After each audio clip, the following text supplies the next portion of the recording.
Morning dear students. Okay, तर आपला स्थूलवाचन पाठ क्रमांक 2 हास्यचित्रातली मुलं हा लेसन मी तुम्हाला व्यवस्थित चांगल्या प्रकारे एक्सप्लेन केलेला आहे. या पाठावर आधारित प्रश्नोत्तरे ह्यांची चर्चा आपण केलेली आहे. एक्सप्लेनेशन मैंने दिया है. मैंने आपको वो लेसन के जो क्वेश्चन आंसर्स है वो आपके नोटबुक में लिखने के लिए कहा है और ऑलरेडी होमवर्क असाइनमेंट दिया है. आज हम लोग रैपिड रीडिंग के बाद जो राइटिंग स्किल है, राइटिंग स्किल में से एक टॉपिक जिसका नाम है पत्र लेखन. पत्र लेखन हा उपयोजित लेखन, मराठीमध्ये रायटिंग स्किल को क्या बोलते हैं? उपयोजित लेखन. तर पत्र लेखन बघणार आहोत. मुलांनो, पत्र लेखन तुम्ही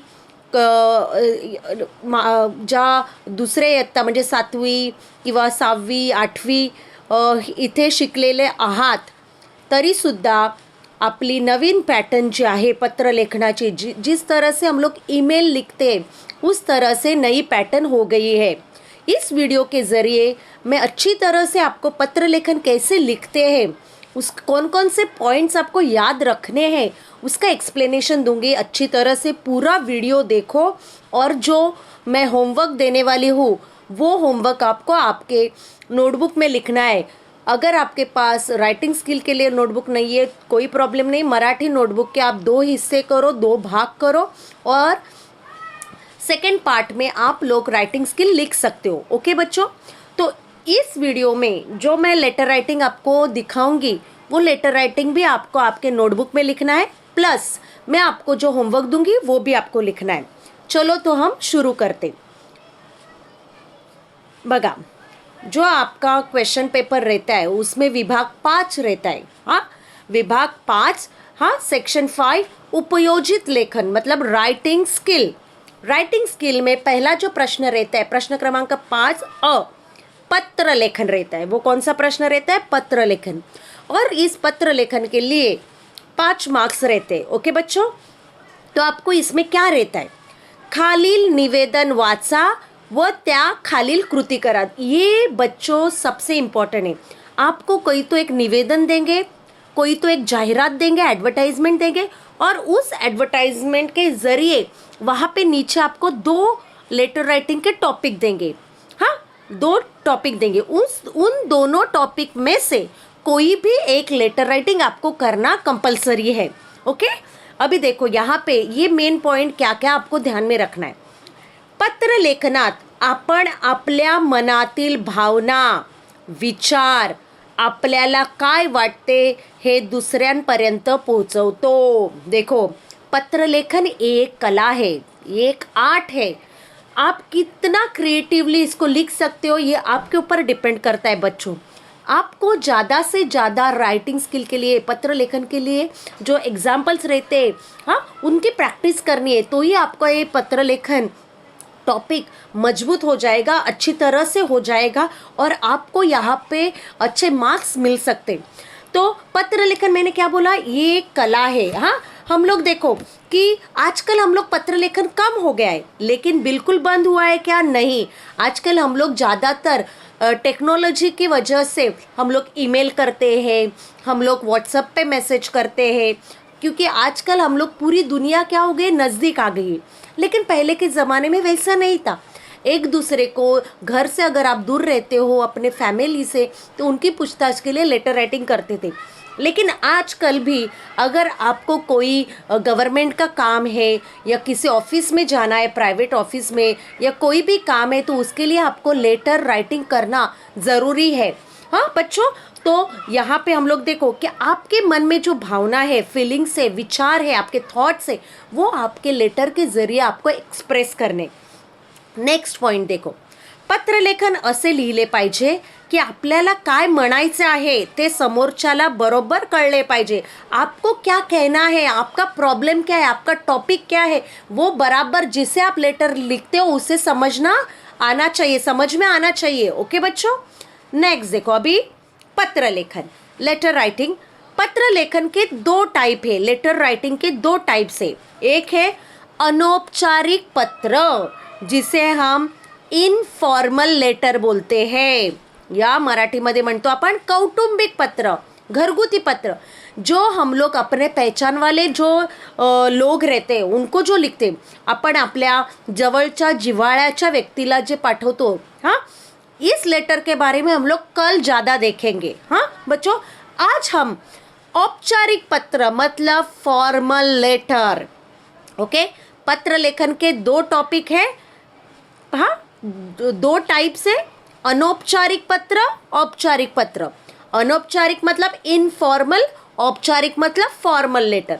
तो फॉर्मल लेटर हम किसे लिखते हैं कि अगर कोई कार्यालयीन, कार्यालय मतलब ऑफिस का, या व्यावसायिक, व्यवसाय मतलब बिजनेस में जो लेटर्स लिखते हैं वो फॉर्मल लेटर रहते हैं।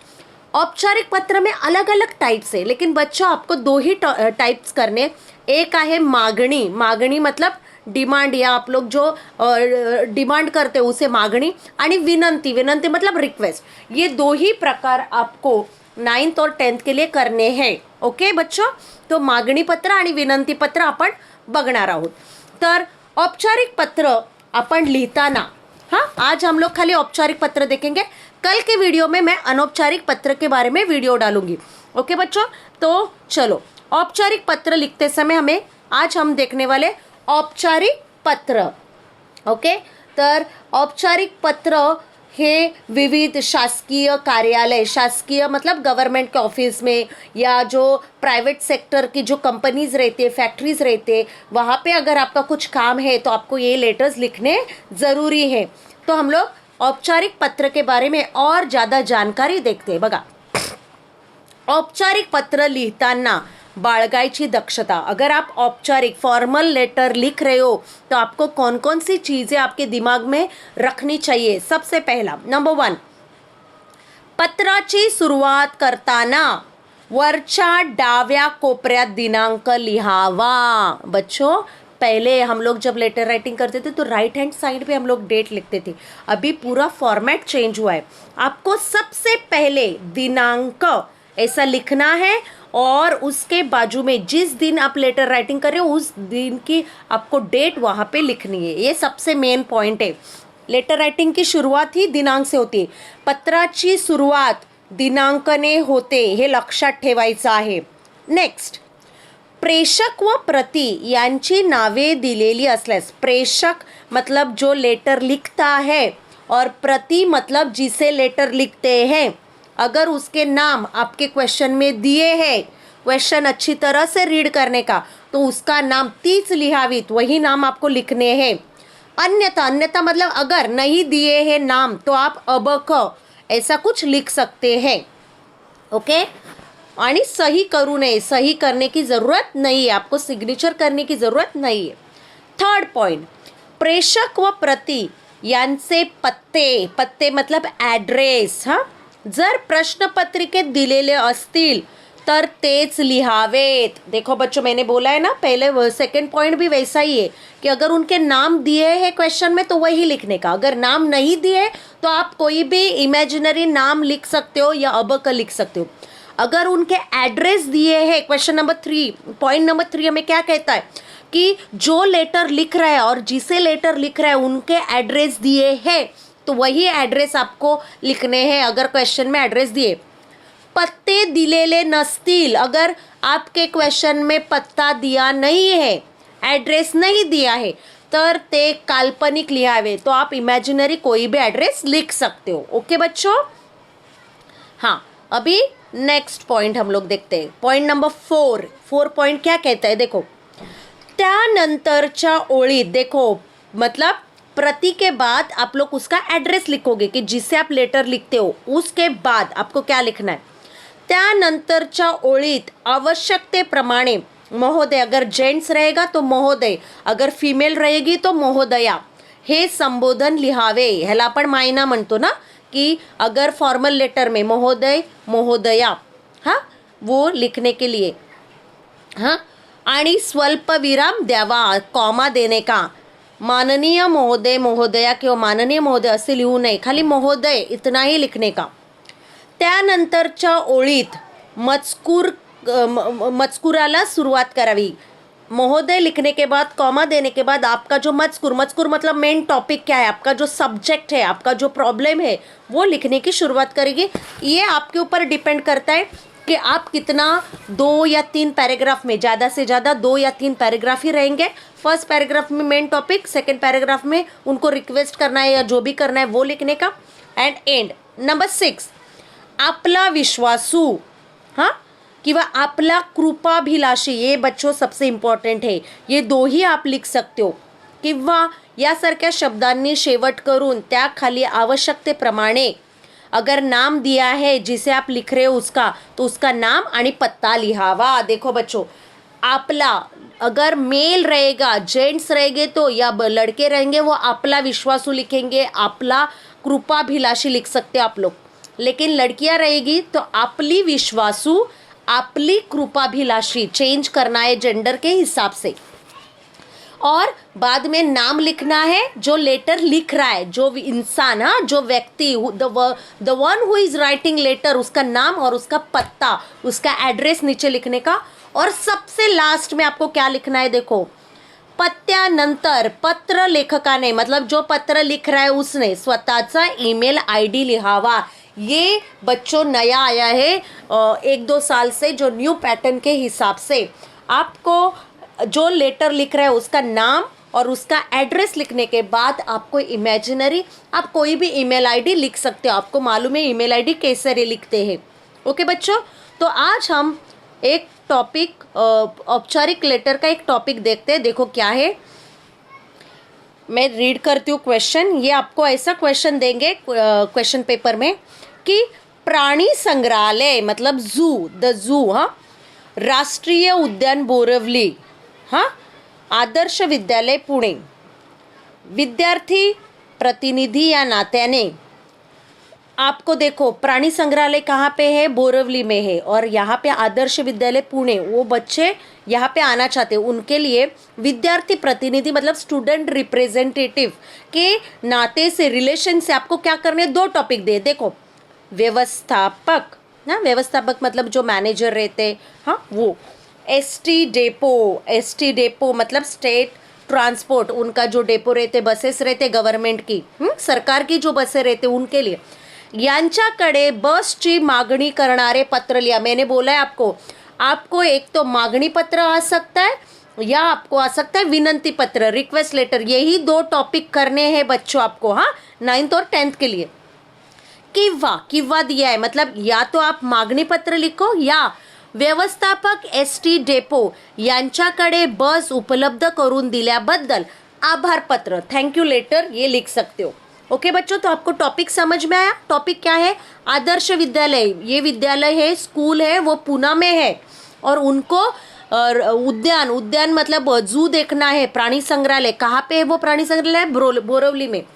तो उनको जो एसटी की बस रहते उनको रिक्वेस्ट लेटर या मांगनी पत्र लिखना है कि उन्हें शायद बसेस चाहिए, तो वो कैसे लिख सकते हैं ये हम लोग देखते हैं अभी। देखो, सबसे पहले क्या लिखा है, दिनांक। मैंने बोला ना सबसे पहले दिनांक, और दी भी लिख के आप डॉट लिख सकते हो। उसके बाद मैंने ऑलरेडी डेट लास्ट ईयर की डाली है या 2018 की डाली है, 2 सितंबर 2018, ये हो गए डेट। आप अपने हिसाब से डेट डाल सकते हो, आपको कब जाना है उस हिसाब से। ओके बच्चो, तुम्ही जेव्हा जाणार आहे त्या हिशोबाने तुम्हाला तुमची ती तारीख लिहायची आहे।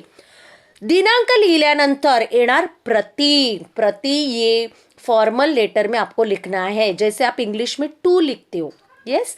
तो प्रति के बाद आपको कॉमा देना है। तो आप किसे लेटर लिख रहे हो, मांगनी पत्र है, माननीय व्यवस्थापक एसटी बस डेपो पुणे। देखो वो पुणे से आने वाले, तो आप लोग बोरिवली के डेपो को लिखोगे क्या लेटर, नहीं, पुणे के डेपो को लिखोगे। फिर प्रति लिखने के बाद आपने वो जिसे आप लेटर लिख रहे हो उनका नाम हमें मालूम नहीं है, खाली आप लोगों ने डाला माननीय व्यवस्थापक, रिस्पेक्टेड जो भी है, और उनका एड्रेस डाला, पुणे डाला। उसके बाद है विषय मतलब सब्जेक्ट बच्चों।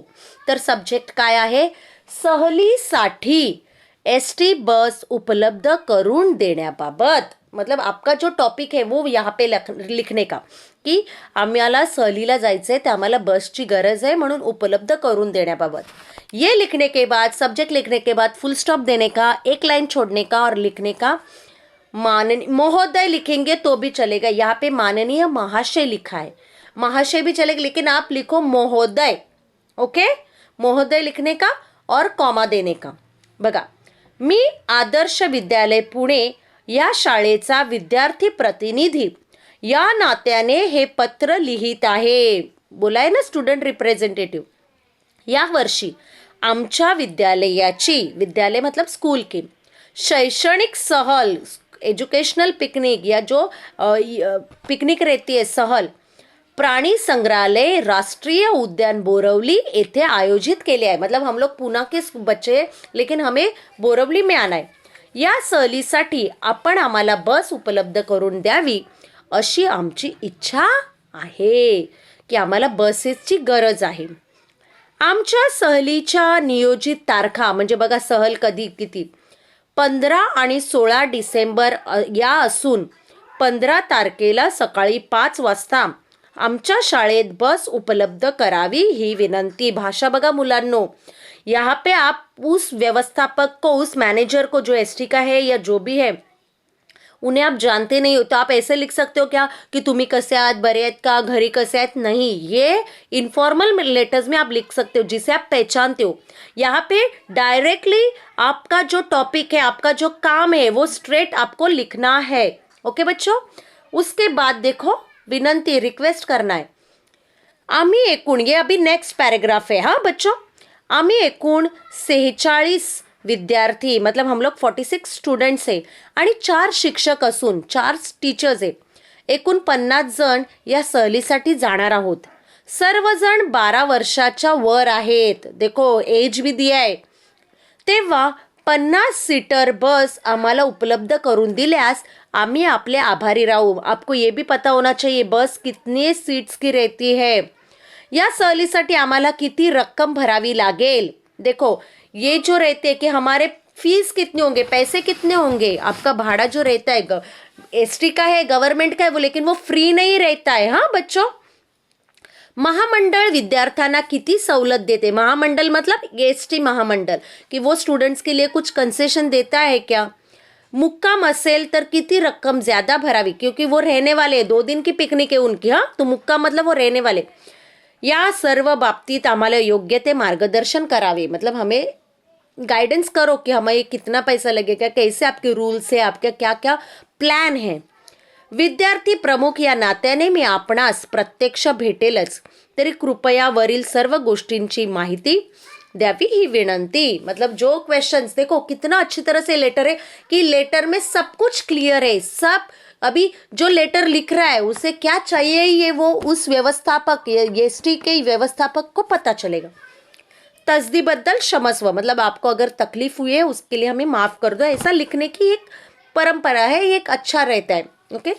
फिर बाद में आपला कृपा भी, ये देखो अभी आ गया आपला कृपाभिलाषी. वो लड़का है इसलिए अगर लड़की रहेगी तो आपली कृपाभिलाषी. अबक नाम नहीं दिया है इसलिए अबक. विद्यार्थी प्रतिनिधि आदर्श विद्यालय पुणे. मैंने बोला था ना कि जो लेटर लिखता है उसका नाम और उसका एड्रेस लिखना है. और लास्ट में उन्होंने दिया है ईमेल, आदर्श विद्यालय @gmail.com. मतलब जो व्यक्ति लेटर लिखता है उसका ईमेल आपको लास्ट में लिखना है. तो बच्चों आपको ये लेटर राइटिंग, जो लेटर मैंने आपको इस वीडियो में दिखा है वो आपके नोटबुक में लिखना है. प्लस मैं आपको एक होमवर्क के लिए लेटर राइटिंग का टॉपिक दूंगी, वो भी आपको लिखना है. और मैं असाइनमेंट दूंगी, जो असाइनमेंट इस वीडियो के ऊपर होगी वो भी आपको कंप्लीट करनी है. Thank you so much.